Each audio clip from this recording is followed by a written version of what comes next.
Seguindo com as aulas de teoria eletromagnética, então vamos ver aqui mais uma aplicação da solução da equação de Laplace para coordenadas cartesianas, tá?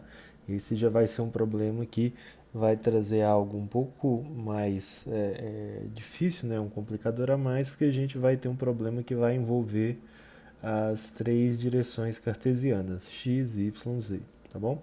Então, o problema que é dado aqui nesse exemplo 3.5, que é o 3.5 do livro, né?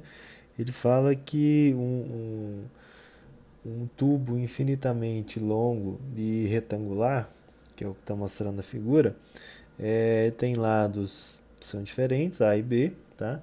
E eles são carregados, desculpe, são aterrados, esses lados são aterrados, né?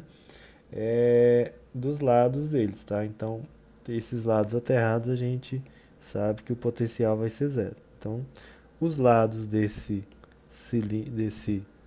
tubo retangular tem potencial nulo, né? E ele é mantido a um potencial diferente de zero, que é esse aqui, esse V0Z, nesse lado no plano Z, Y, tá? Aí ele pede mais uma vez, né, para encontrar qual que é o potencial dentro do tubo, tá? Então as condições de contorno que a gente tem nesse caso, né, são as seguintes. A gente tem que o potencial ele é zero em y igual a zero e também é zero em y igual a A, é zero em z igual a zero, é zero em z igual a B, e o potencial ele vai tender a zero à medida que o x vai para infinito. Bom, repare que o eixo x está aqui, né? Então, à medida que a gente vai para infinito, a gente vai ficando longe desse lado aqui da lateral que tem potencial diferente de zero, todos os outros são iguais a zero, né? Então, o potencial tem que tender a zero também, tá? E esse potencial ele vai ser uma função de y e z quando a gente tiver com valores de x igual a zero. Ou seja, quando a gente tiver aqui, né, o potencial vai ser uma função de y e z, tá bom? Então vamos resolver ele. Nesse caso, né, a gente vai resolver usando a equação de Laplace, tá? Da mesma forma que a gente tem feito, né? Então a equação de Laplace é isso. Nesse caso ela vai ter que ser tridimensional, porque o nosso problema ele vai envolver as três variáveis. Então a nossa equação de Laplace vai ser dv2 dx2 mais dv dy2 mais d2v dz2 igual a zero, tá? Nós temos que solucionar essa equação, né? Então, da mesma forma que a gente fez anteriormente, a gente vai propor uma solução que seja separável, que é um potencial que depende de x, y e z, tá? E ele é separável da seguinte forma: eu tenho uma função, vou ter um produto de três funções, né? Uma função x que depende de x, uma y que depende de y e uma z que depende de z, tá? Então, quando eu coloco essa coisa dentro da minha equação de Laplace, né? Então, na primeira derivada eu só vou pegar a parte da função que depende de x, na segunda derivada vou pegar só o que depende de y e na terceira só o que depende de z, tá? Então, veja só. Então, da primeira eu vou tirar, vai ficar x, y, melhor, né? Errado. Vai ficar y, z, derivada segunda de x com respeito a x. Quando eu colocar aqui, ó, estou colocando na minha equação de Laplace, tá bom? Então vai ser mais. Da segunda, como eu estou derivando em y, então o x, função x grande, né, e z grande, ela não vai ser derivável, né, ela vai ser tratada como uma constante. Eu vou ter a derivada segunda de y, dy2. E mais eu vou ter uma derivada de x, y, d2z, dz, tá? dz2, né, igual a zero. Eu procedo da forma que eu fiz antes. Eu vou dividir os dois lados por x, y, z, dividir aqui por a mesma coisa vai dar zero, né? Então vai sobrar da primeira, como ela já está multiplicando por x, y, vai sobrar algo assim. 1 sobre x, d2x, x grande, né? Derivada segunda, mais 1 sobre y, d2, y, dy2, mais 1 sobre z, derivada segunda de z, dz2 igual a zero. Mesma forma, a gente vai conseguir, nesse caso, separar essas três partes, tá? Então elas vão ter que ser iguais a constantes. Vou chamar a primeira aqui de C1, essa aqui de C2 e a terceira em Z de C3, tá? De forma que C1 mais C2 mais C3 tem que ser igual a zero, tá bom? Então, nesse caso, né, esses C são constantes, claro, a gente já fez isso, similar no passado, né? E a gente vai chamar, né, o nosso C2, eu vou falar que ele vai ser menos k quadrado. Eu vou precisar agora de duas variáveis aqui, né? Quando a gente estava com só em duas dimensões, né, em x e y, a gente só usou o k quadrado, né? Essa daqui eu vou usar um k quadrado e um l quadrado, tá? Então eu vou colocar ele aqui de forma negativa, tá? E eu vou fazer também o seguinte, eu vou colocar, então como aqui eu tenho menos k e menos l ao quadrado, para dar zero, o C1 tem que ser k ao quadrado mais L ao quadrado, tá bom? Então, seguindo aqui no nosso passo, né? Então, olha só, eu tinha ali 1 sobre x, d2x dx2, isso tem que ser igual a C1, que é igual a k ao quadrado mais L ao quadrado. Ou seja, eu vou ter d2x dx2 igual a k ao quadrado mais L ao quadrado, tá? Vezes x, tá bom? De y eu vou ter 1 sobre y grande, né? Yzão, a função y. D2y dy2, isso tem que ser igual a menos k ao quadrado, ou seja, então vou ter d2y dy2 igual a menos k ao quadrado y, e essa escolha de quem vai ser positivo e quem vai ser negativo depende de quem a gente vai ter que jogar para infinito.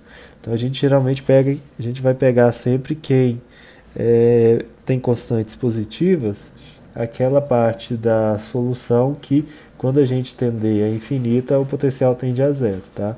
E as partes das soluções em que elas vão ter que ser zero em pontos, por exemplo, A e B, que estão com distâncias diferentes de infinito em relação à origem, a gente coloca elas negativas porque as soluções vão ser do tipo seno e cosseno, tá? Que vão tender a zero para valores que são diferentes de infinito, tá bom? Então, fico a segunda, e com a terceira eu tenho também, né, 1 sobre o z grande, igual a derivada segunda de z sobre z quadrado, igual a menos L, que a gente colocou, né, menos L quadrado. Então, eu fico com d2z dz2 igual a menos L z, tá? Então, eu estou aqui com 3 equações diferenciais ordinárias. Eu tinha uma equação diferencial parcial, transformei em 3, tá bom? Então, as soluções para essas equações vão ser parecidas com aquilo que a gente já tinha, tá? Então, para a equação em x, eu vou ter a solução como sendo exponenciais, tá? Só porque nesse caso, né, quem vai ser a minha constante para o caso da x? Vai ser a que eu vou usar, vai ser a raiz quadrada disso, tá bom? Então, para x eu vou ter a exponencial, né? Lembra que no outro caso a gente tinha a exponencial de kx.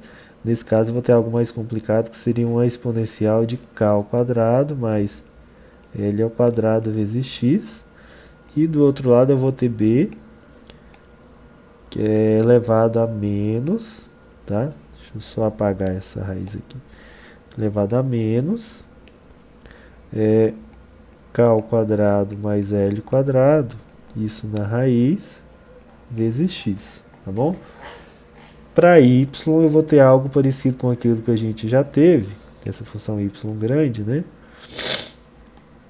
Que vai ser a função c, seno de, para y a gente estava associado com k, então vai ser k vezes y, tá? Mais uma parte d, que depende de cosseno, ky.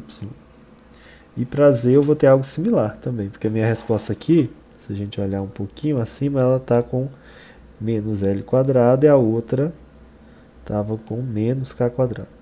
Tá? Então a solução do z grande, da função z, vai ser E seno de z de Lz, né? Mais, estou na letra F, cosseno de Lz. Tá? Então tem essas três funções que o produto, né, vai dar o potencial. E aí, pelas condições de contorno, a gente já consegue estabelecer algumas variáveis aqui, dessas constantes indo de A até F, que vão ter que dar zero. Então, da mesma forma que a gente viu antes, o potencial ele tem que tender a zero à medida que o x tende a infinito. Então, essa constante A ela tem que tender a zero porque esse expoente aqui é positivo. Então, à medida que x tende a infinito, essa função vai explodir. Tá? Então, isso vai da nossa condição de contorno, né, que estabelece que o potencial, deixa eu fazer de azul, o potencial ele tem que ser igual, ele tem que tender a zero, tá, à medida que o x ele tende a infinito. Então, logo, A tem que ser zero. Tá? E a gente tem outro caso também, é que o nosso potencial ele vai ter que ser zero quando y é igual a zero. Tá? A única forma disso acontecer é se, quando eu substituir y por zero, né, o seno já vai dar zero mesmo, mas o cosseno não. O cosseno vai dar 1. Então vai dar 1 vezes d, que vai dar d.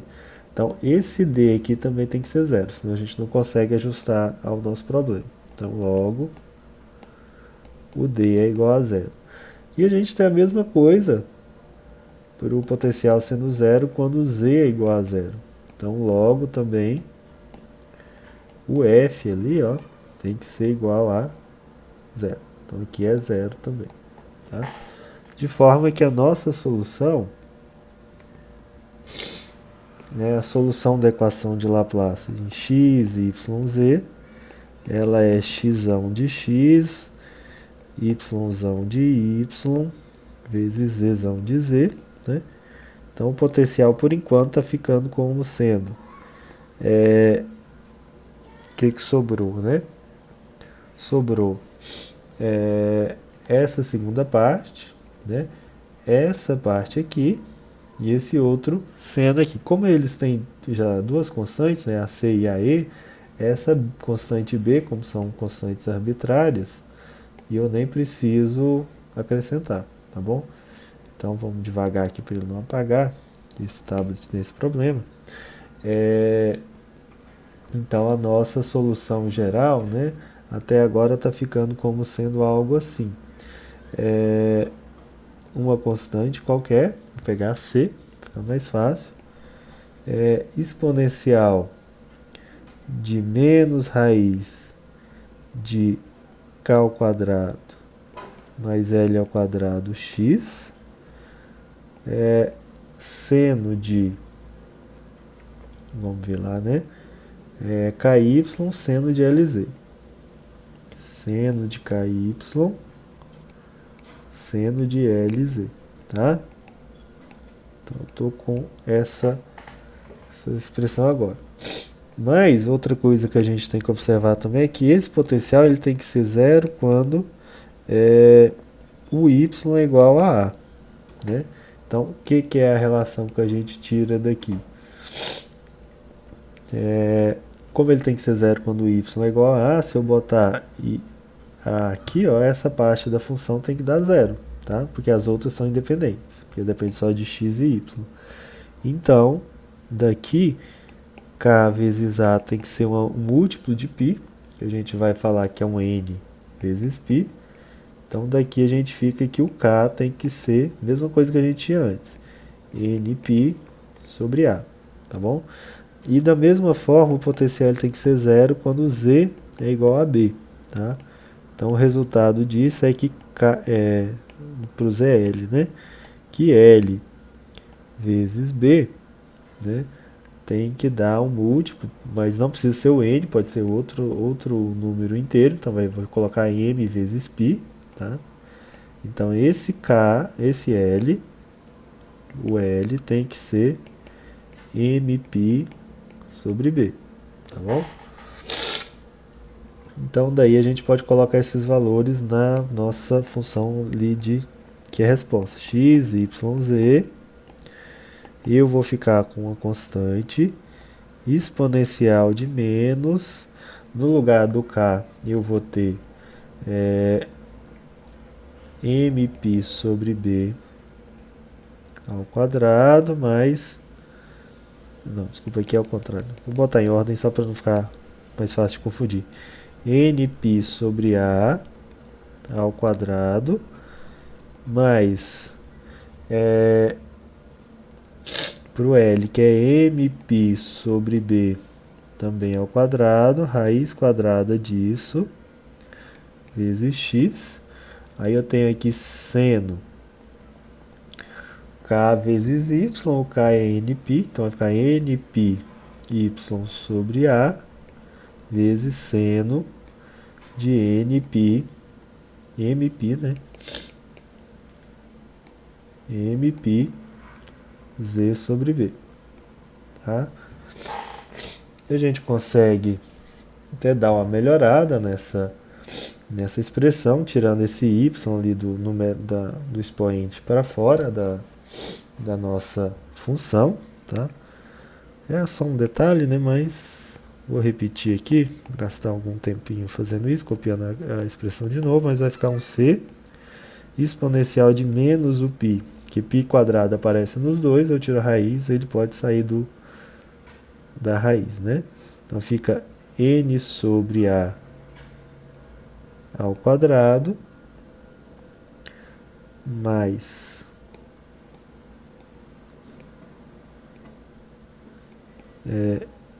m sobre b ao quadrado dentro da raiz vezes x, e aí eu fico com seno de nπ y sobre a seno de mπ z sobre b, tá?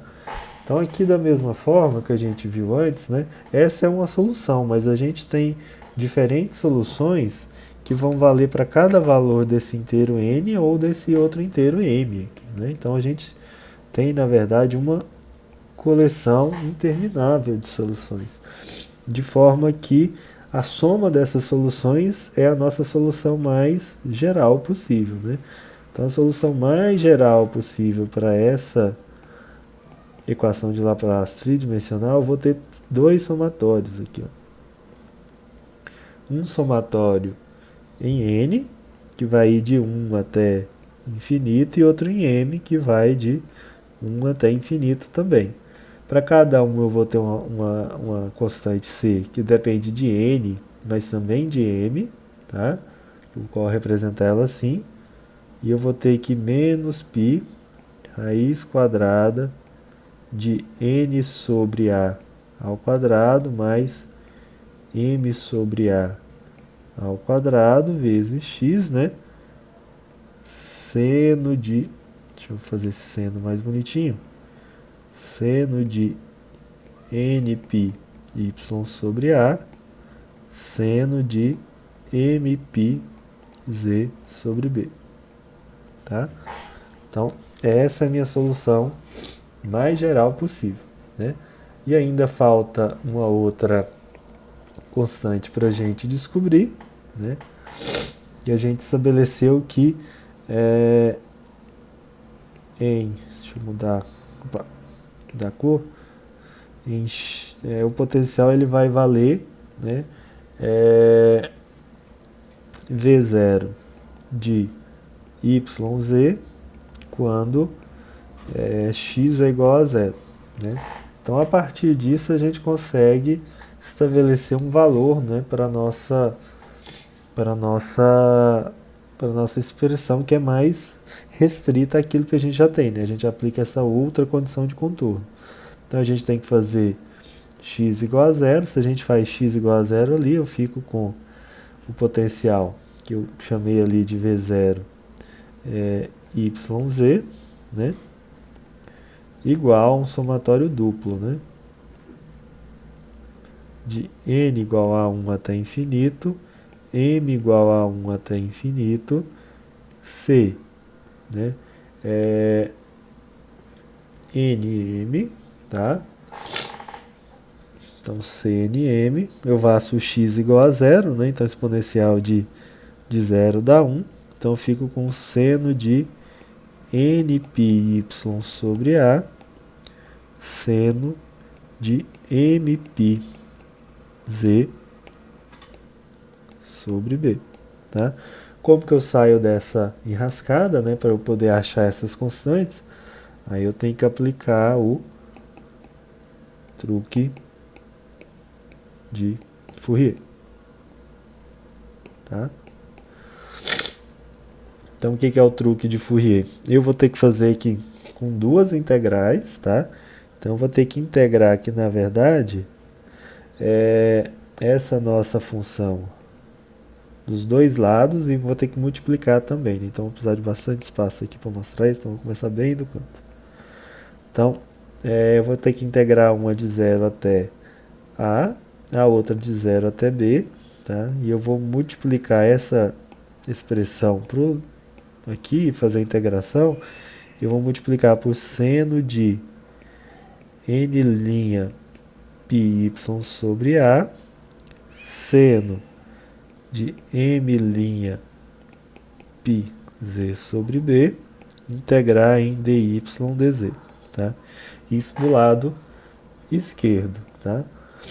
Vou fazer aqui mais abaixo, tá? Eu estou continuando aqui, a igualdade, tá? E eu vou ficar do lado direito com o somatório de n igual a 1 até infinito,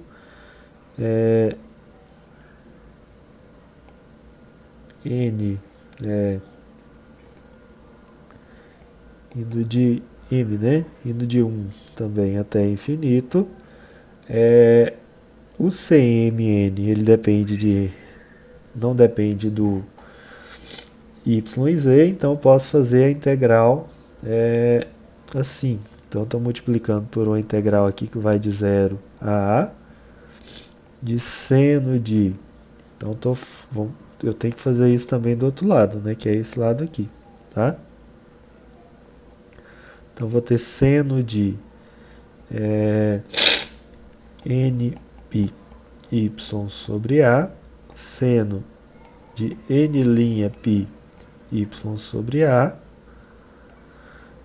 dy, e eu vou ter uma outra integral de 0 até b, né, de seno de mπ z sobre b, seno de m'π z sobre b, tá? dz, né?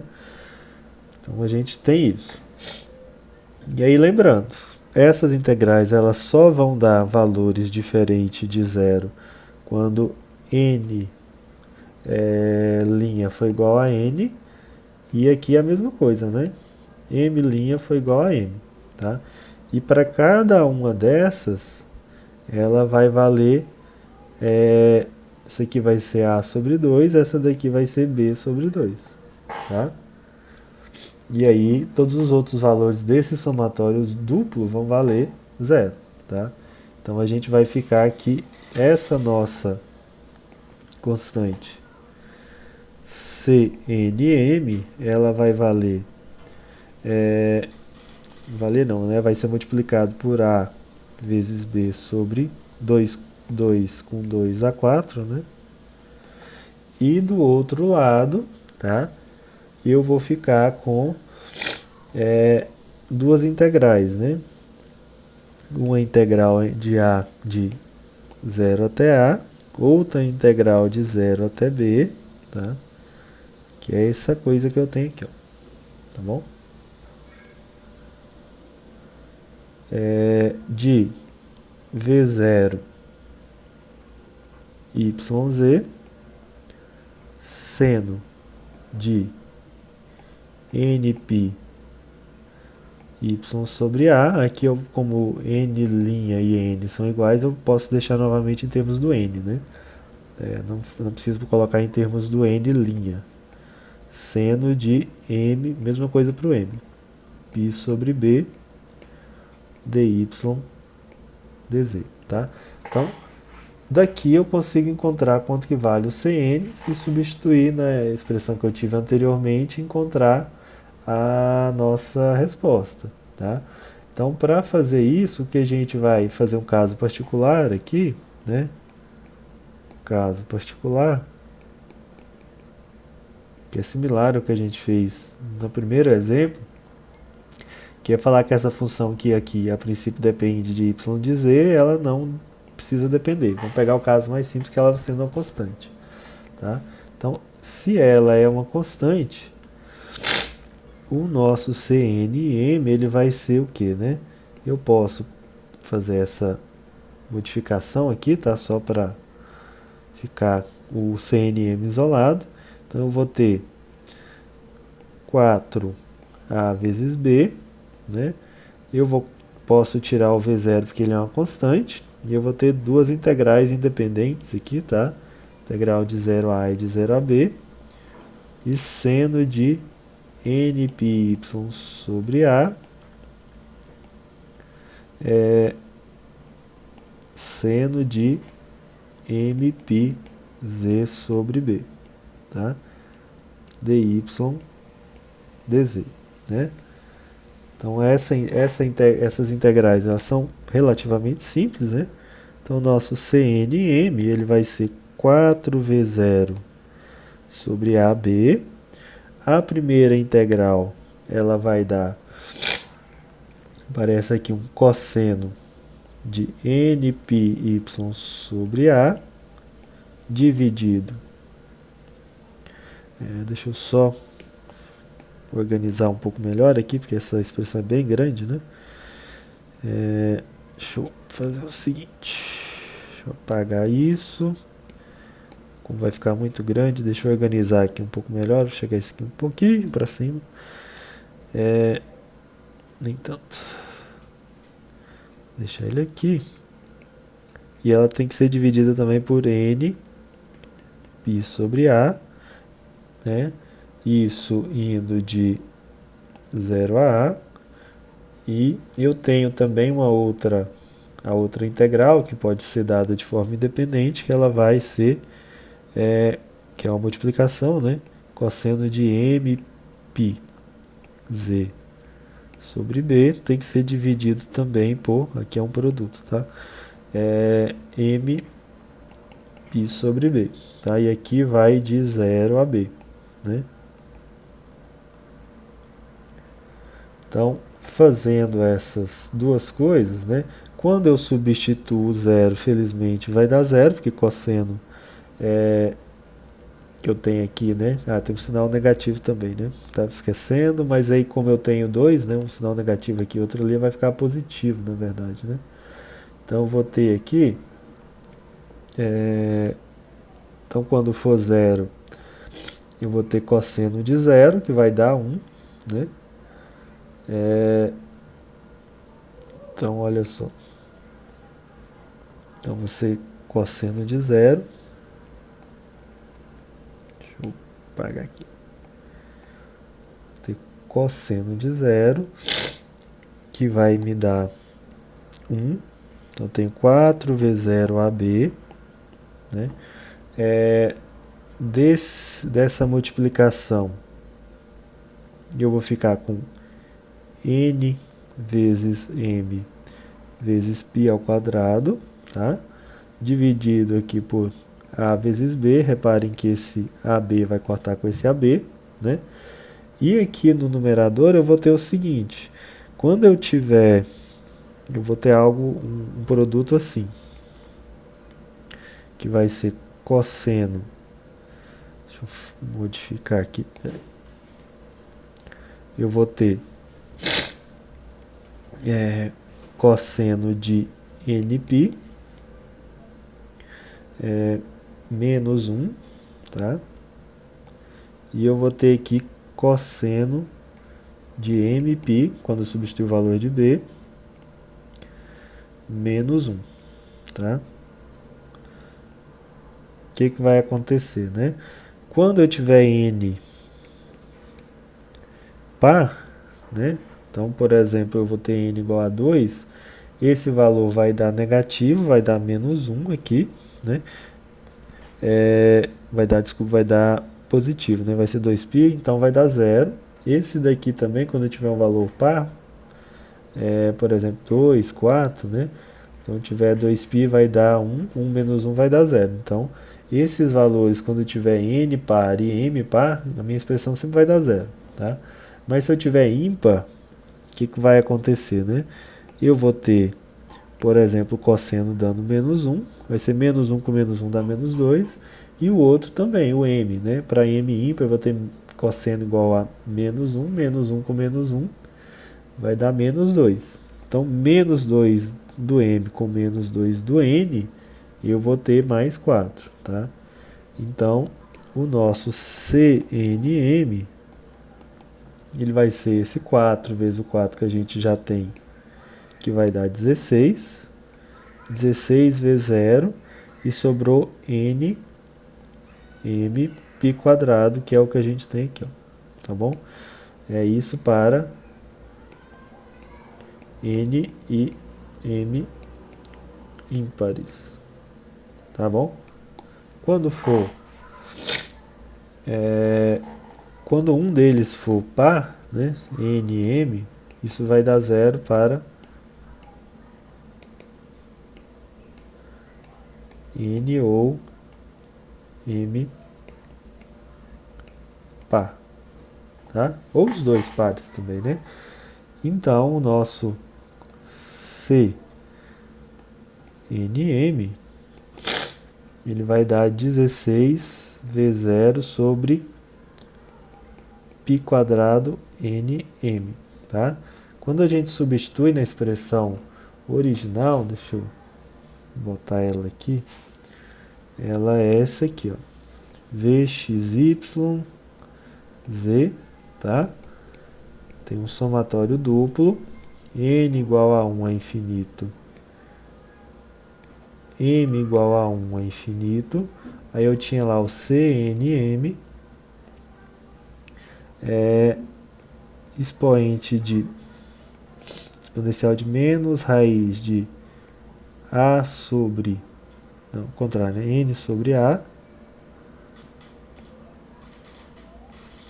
ao quadrado mais m sobre a ao quadrado x, multipliquei por x, seno de nπ y sobre a, seno de mπ z sobre b, tá? Substituindo, né, os valores que a gente achou do CM aqui, e observando que eu tenho um somatório de n e m, né, que tem que ser ímpar aqui, tá? Então só a gente tem que tomar esse cuidado.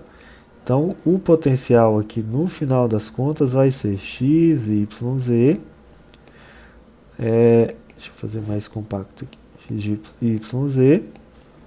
Reparem que o 16 e o V0 e o π quadrado não dependem de mn, né? Eu posso colocar de fora.